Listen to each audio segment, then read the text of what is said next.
Dobra, moi drodzy, żeby już nie przeciągać, zdradzam wam kierunek docelowy.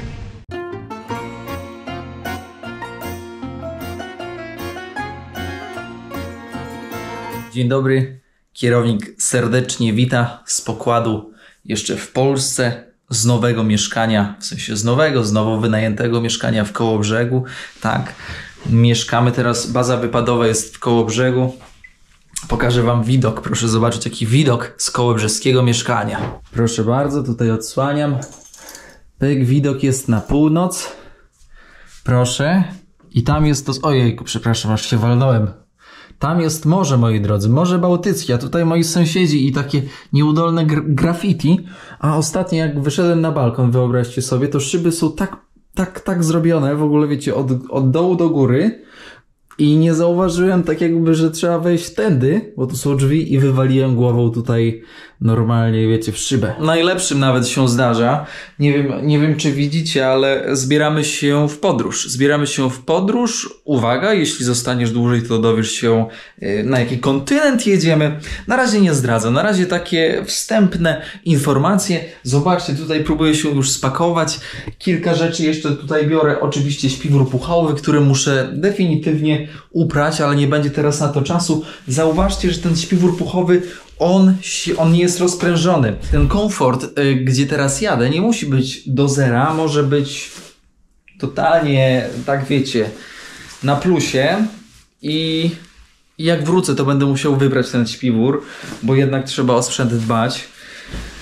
A na ten moment bym się nigdy nie przerzucił już na syntetyczny śpiwór, moi drodzy. Tylko i wyłącznie puchowy, jakby ktoś pytał. Jedna zagwozdka, oczywiście jadę z 30-litrowym plecakiem, z którym jeździłem przez Azję. Polubiłem go ze względu na to, że ma świetną komorę tutaj do zabezpieczenia plecaka. To jest PacSafe Adventure czy Ventura, coś tam 30, X30 dla osób, które są zainteresowane. Najciekawszą rzecz, którą teraz chcę zrobić, a nad którą się zastanawiam de facto, bo wylatuję, nagrywam to wideo, za 2 dni będę już wylatywać w kierunku swojej destynacji i zastanawiam się nad taką rzeczą, uwaga, żeby nie brać namiotu.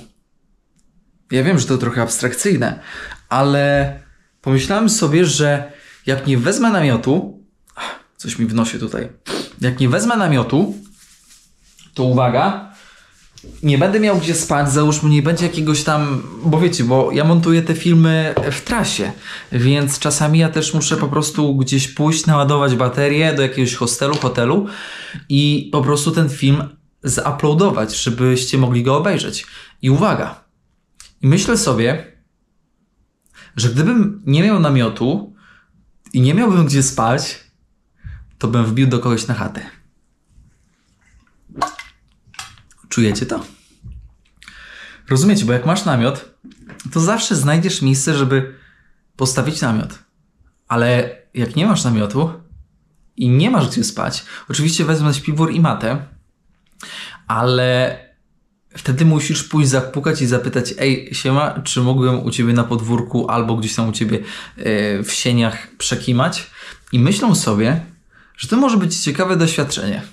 To może być abstrakcyjnie wychodzące poza schemat doświadczenie, którego nigdy nie robiłem. I chyba tak zrobię, wiecie? Bo się miotam już od tygodnia, czy brać ten namiot, czy nie brać. Z jednej strony namiot daje poczucie bezpieczeństwa, z drugiej strony w ciepłym kraju można przetrwać bez namiotu. Też musicie wiedzieć, że będzie to na pewno kosztem, moi drodzy, komfortu psychicznego, ponieważ idąc, pukając do kogoś, mówiąc: ej, przepraszam, czy mogę u ciebie pospać na klatce albo gdzieś tam w pokoju, też trzeba się nagadać, trzeba pokazać, że nie jest się świrem z Podlasia albo z Kołobrzegu teraz. Nie, no ale pamiętajcie, ja przenigdy w życiu nie będę w stanie się przywiązać mentalnie i duchowo do innych miejsc na świecie, jak do Podlasia. Podlasie jest jedno i Podlasie jest w moim sercu. No więc taka sytuacja. Nie wiem, czy zauważyliście, ale jest nowa kamera. Jest nowa jakość dźwięku, jest nowa jakość obrazu i miejmy nadzieję, że te materiały teraz będą tylko i wyłącznie lepsze. No więc nie pokazuję wam, moi drodzy, jak się pakuje, ponieważ zrobiłem z ostatniej podróży, zrobiłem taki vlog 45-minutowy, na którym pokazuję, jak się pakuje, tłumaczę o wszystkich rzeczach. Zrobiłem to po powrocie. Ze względu na to, że po powrocie byłem w stanie wysnuć wnioski, który sprzęt bym wymienił albo który się super przydał. Więc wyszedł taki 45-minutowy vlog i postanowiłem, że taki vlog udostępnię osobom, które wspierają moje podróże, bo nie ma co też ukrywać. Jadąc w podróż, niestety, no, te pieniążki są potrzebne. I to, że możecie oglądać te filmy, no to jest tak jakby, to jest dzięki temu, że wspieracie mnie na przykład na Patronite. Więc jak wejdziesz na Patronite i wybierzesz konkretny próg, nie pamiętam z którego to jest progu, no to tam masz też próg z listą mojego sprzętu całego, tam masz próg właśnie też z 2 webinarami, na których pokazuję, jak się pakuje między innymi do Azji, teraz jak byłem Indie, Bangladesz, pokazuję, tłumaczę cały sprzęt oraz też tam ekstra jest też vlog, jak pakuje się na Afrykę, na 4,5 miesiąca podróży samotnej po Afryce. No więc taka sytuacja, to jest synergia. Wy mnie wspieracie mentalnie, finansowo, dobrym słowem i w ogóle dobrymi myślami, a ja robię wam ciekawe filmy. Radio musiałem wyłączyć, słucham sobie z rana przed wyjazdem 357. Słuchajcie, jaka akcja. Dzisiaj mamy dzień wylotu w podróż i za 23 godziny będę już na innym kontynencie. Jeszcze wam nie zdradzam tego kontynentu, ale spokojnie wszystko w tym odcinku zostanie powiedziane. Ciekawa sytuacja z tym notesikiem, ponieważ ja, jak zauważyliście na niektórych odcinkach, notuję myśli, notuję pomysły, notuję dużo rzeczy notuję. Taki mały. Przeważnie, wiecie, coś tam za 3 zł, za 2 zł, jakiś taki malutki notesik, żeby można było zebrać myśli. I wyobraźcie sobie, że w Kołobrzegu wpadam, szukam w ogóle takiego notesika. Nie jest to takie proste, żeby znaleźć. Jedziemy z Hanią. Hania mówi, ty, księgarnia. Ja mówię, ty, no to tam dawaj po heblach. Ładuję do tej księgarni. Wchodzę do księgarni, taka mała, taka rodzinna ta księgarnia. Wchodzę, patrzę, za kasą siedzi gość, karnacja czarna. Mówię, taki zaintrygowany, nie? I tak mówię, przepraszam, a skąd pan? On mówi, a ty skąd? Ja mówię, ja z Podlasia. A on mówi, a ja z Nigerii. Ja mówię, o kurde, grubo, no. Co ty tutaj robisz, nie? I on mówi, że tam już przed rokiem 90 on przyjechał w ogóle do Polski. On mówi, ty dawaj, a ty z Podlasia, ty znasz takiego Marcina? Ja mówię, tego i tego. Ja mówię, tak, znam tego Marcina. No i wyobraźcie sobie, że zakumplowałem się właśnie z Nigeryjczykiem, który mieszka już tam lat ponad 30 w Polsce. No i mam ziomka. Wszystko już jest zapakowane. Niecałe 8 kg. No i co muszę powiedzieć? Plan się zmienił, ale powiem wam, jak będę już wychodzić, co się zmieniło. Przegląd formy przed wyjazdem. Wrócę do tego odcinka proszę ja was, po podróży. Patrzcie, kurde, jaka łapa. Patrzcie, jaka łapa. To jest... Będzie miażdżone. Będzie miażdżone tam na tej ulicy. A i jeszcze postanowiłem, że w miarę możliwości przy nagrywaniu vlogów będę robić takie wyzwanie do końca podróży, czyli robienia pompeczek i to ma na celu zachowanie ogólnie kondycji, no i zmobilizowanie was, moi drodzy widzowie, do tego, żeby troszkę się ruszyć, nie? Więc początek zróbmy taki od 8. 8 pompek, 8 dlatego, że jest to moja ulubiona liczba i... No i lecimy. 8 pompeczek, moi drodzy, i nie owalamy się. 1, 2, 3, 4, 5, 6, 7, 8. No i git. Niech to będzie początek. Dobry początek czegoś dobrego. Żeby przetrwać, 2 jabłuszka, 2 kanapki, arachidy z daktylami. Pamiętajcie, daktylo to jest coś wspaniałego. Polecam jeść. Tak jak powiedziałem, plan mojego pakowania się zmienił i to bardzo mocno, a mianowicie tyczy się to namiotu.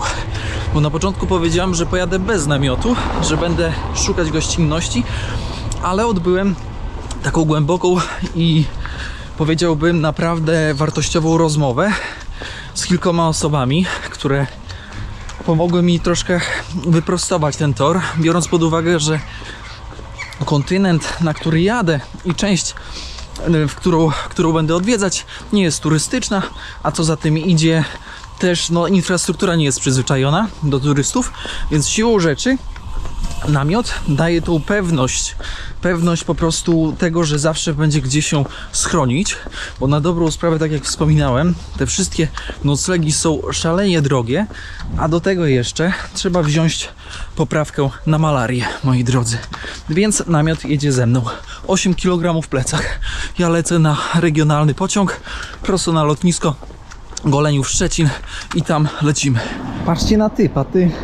Marzec jest i gość jeszcze w sandałach zapierdziela. No zimno jak nie wiem. Kto to widział? Rękawiczek nawet nie mam. No po co będę brać, żeby później to wozić w plecaku? Bez sensu. Jakoś musimy przetrwać. Tutaj w tym milenium jest siłownia, na którą chodzę.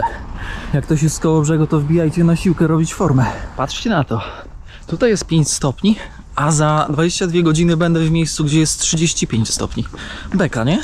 Jak ktoś zna kąty Kołobrzeg Stadion, proszę dać znać w komentarzu. A my czekamy na pociąg. Moi drodzy, niewielkie lotnisko Szczecin-Goleniów imienia Solidarności. Stąd będziemy odlatywać prościutko do Warszawy na lotnisko Chopina, gdzie przez 4 godzinki sobie posiedzimy, no i później polecimy dalej. Jedno jest pewne, jest bardzo chłodno. Nie jestem na to przygotowany. Mówią również, że to lotnisko pamięta lata 90. Kierowniku, o cholera, jednak nie ten, jednak tędy. Na czas startu i lądowania wszystkie okna muszą być odsłonięte. I have learned that no one else can carry this load. It's a train where I'm the only passenger on board. Oh, there is beauty to enjoy on this road. But even so, I still feel that I'm alone. I'm alone. I'm alone. I'm alone. Leave me stranded, I know how to handle it all on my own. I'm alone. I'm alone. Więc moi drodzy, jesteśmy na lotnisku Chopina. Czekam teraz na lot do Belgii i pamiętam, że powiedziałem wam, że podczas tego odcinka dowiecie się, gdzie miałem polecieć, a mianowicie miałem polecieć, moi drodzy, do Jemenu. I niestety podróż do Jemenu się nie udała, tak jak wspomniałem wcześniej na zakładce społeczność, że po prostu nie została mi przyznana wiza, z czego przyznaję, że bardzo się zasmuciłem, ponieważ Jemen gdzieś tam w mojej głowie siedział już od dłuższego czasu, no i byłem wręcz, powiedziałbym, napalony na ten kierunek i nastawiony psychicznie i fizycznie też. Plan nowy się wykreował. Chciałbym też wspomnieć o tym, że podczas przygotowywania się do tej podróży czułem stres i żebyście nie myśleli, że kierownik, jeżeli jedzie w jakąś destynację, to się nie boi. Ja też się boję, ja też przeżywam, też mam gorsze chwile, jakieś takie chwile zawahania co do niektórych destynacji, ale wydaje mi się, że to jest właśnie wychodzenie poza swoją strefę komfortu. Boisz się, ale i tak to robisz, więc w moim przypadku działa. Takie wyrywanie się z takiego codziennego marazmu, czyli co, wracam z podróży, odpoczywam, no i później znowu muszę się z tego marazmu wyrwać. Marazm trochę może tak negatywnie brzmi, ale nie miało tak zabrzmieć negatywnie. Jedziemy przed siebie. Za godzinkę wylot do Belgii, do Brukseli dokładnie.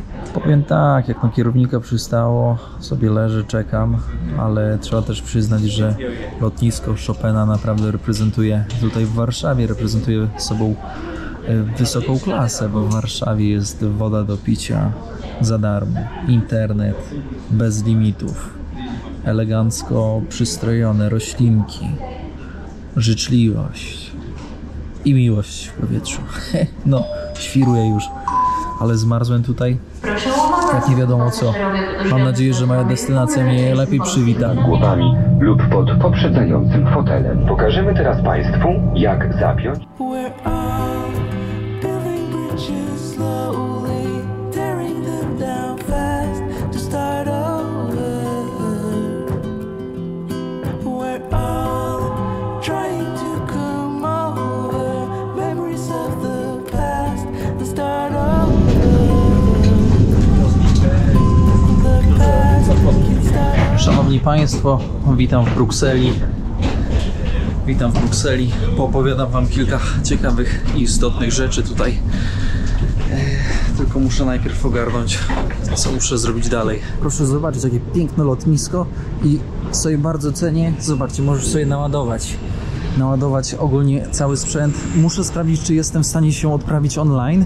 Jeżeli jestem w stanie się odprawić online, no to będzie na pewno szybciej. Dobra, przysiądę tutaj, moi drodzy. Powiem Wam o takich triczkach, które wymyśliłem. No jestem z nich dumny, a mianowicie na spodniach, nie wiem, czy tutaj będzie dobrze widać. Zobaczcie, na spodniach mam takie karabinki przypięte. Tutaj jest taśmą izolacyjną, żeby ten karabinek się po prostu nie wypiął sam.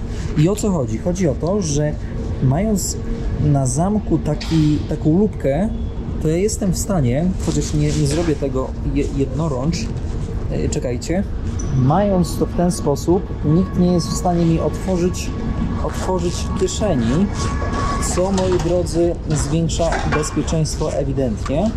Zobaczcie, nie? I z drugiej strony mam taką samą sytuację, tak jak tutaj. Proszę zobaczyć, elegancko. Tutaj Paweł mi trochę pomaga, nie? O co w tym też chodzi? Chodzi o to, że do tych karabinków jestem w stanie przypiąć kamerę, bo mam sznurek do kamery i faktycznie w ten sposób, bardzo prosty sposób, powiedziałbym łopatologiczny, można zwiększyć bezpieczeństwo kamery, telefonu komórkowego oraz dokumentów czy pieniążków. Proste, nie?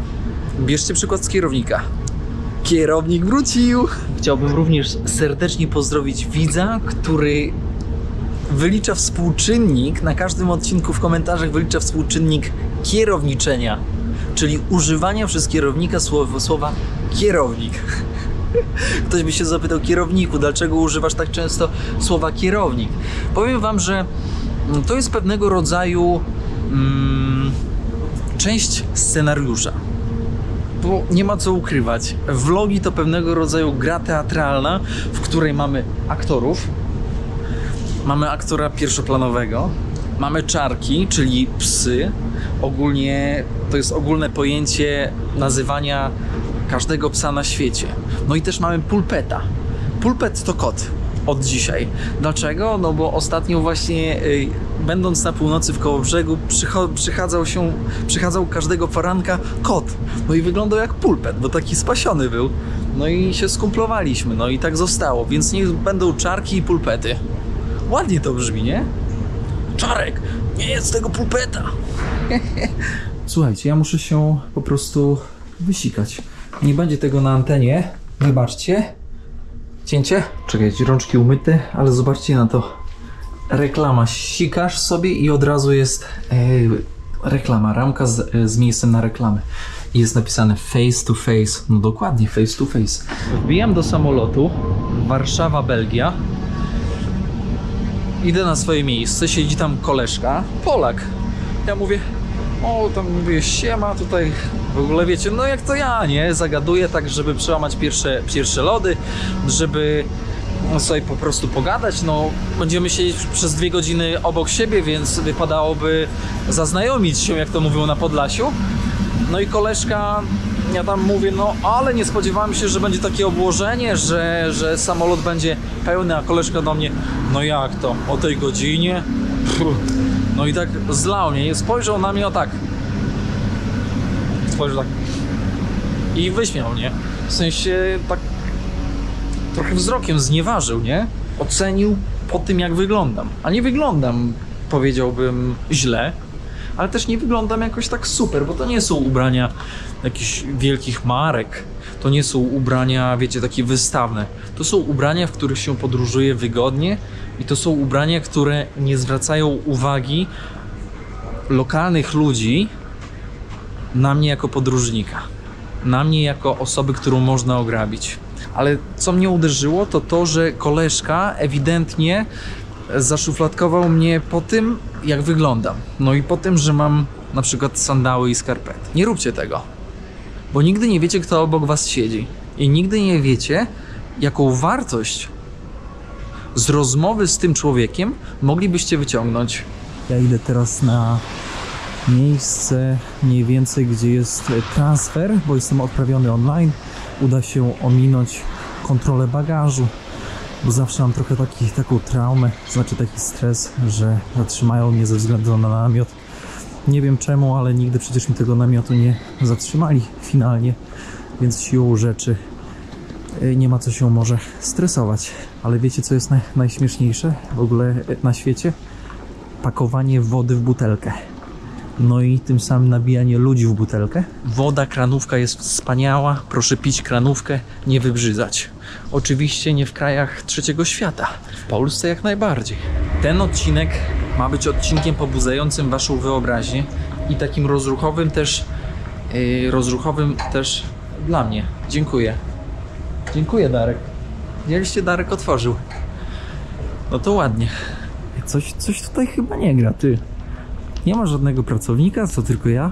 Jakaś Marzenka by mnie odprawiła. No bo ja tak sam to... Zobaczcie, no nikogo nie ma. Zaraz wsiądę na ten motor. Powiem wam, że się tak dziwnie czuję, nie? No to fajne by było. Takim moim marzeniem jest zostać na noc w supermarkecie i móc jeść, co się tylko i zechce. Co tu mamy? Pianino mamy? To fortepian może. Ale ja niestety... nie zagram wam nic bardziej, powiedziałbym, wzniosłego niż to, co teraz zaprezentowałem. Okazało się, że moja rakieta dopiero będzie startować po 5, więc bramka będzie otwarta od 4, więc muszę znaleźć sobie miejscówkę do kimania, montowania. Najpierw pomontuję, żeby ten pierwszy odcinek wyszedł praktycznie dzień, kiedy to nagrywam. Nie w dzień, tylko w dzień następny. Więc no, szybka akcja, nie? Szybka akcja, publikacja. Na takich długich połączeniach boję się najbardziej tego, że zaśpię. Dobra, moi drodzy, żeby już nie przeciągać, zdradzam wam kierunek docelowy. Czyli nie zdradzę wam kraju, zabawmy się w małą grę. Zdradzę wam kontynent. Ruszamy na Afrykę, na czarny ląd. I nie jest to pierwszy raz.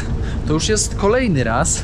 Między innymi możecie na kanale obejrzeć serię filmów hulajnogą i autostopem przez czarny ląd z północy na południe.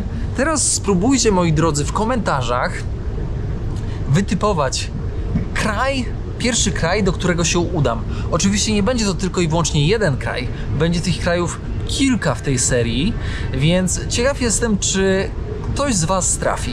Jak będziecie się zastanawiać kiedykolwiek, jak kierownik montuje te filmy, skąd bierze prąd, no to już mówię, zobaczcie, wykorzystuje potencjał miejsca i czasu. No i w życiu też trzeba wykorzystywać to, co daje nam los. Mam nadzieję, że ten początek będzie wspólną, fascynującą podróżą. Dobra, kochani, drugi odcinek będzie już z miejsca docelowego, z nowego kraju. Będzie nowa przygoda, nowi ludzie, nowi bohaterowie i będzie bardzo dużo się działo. Więc polecam subskrybować i elo! Cześć!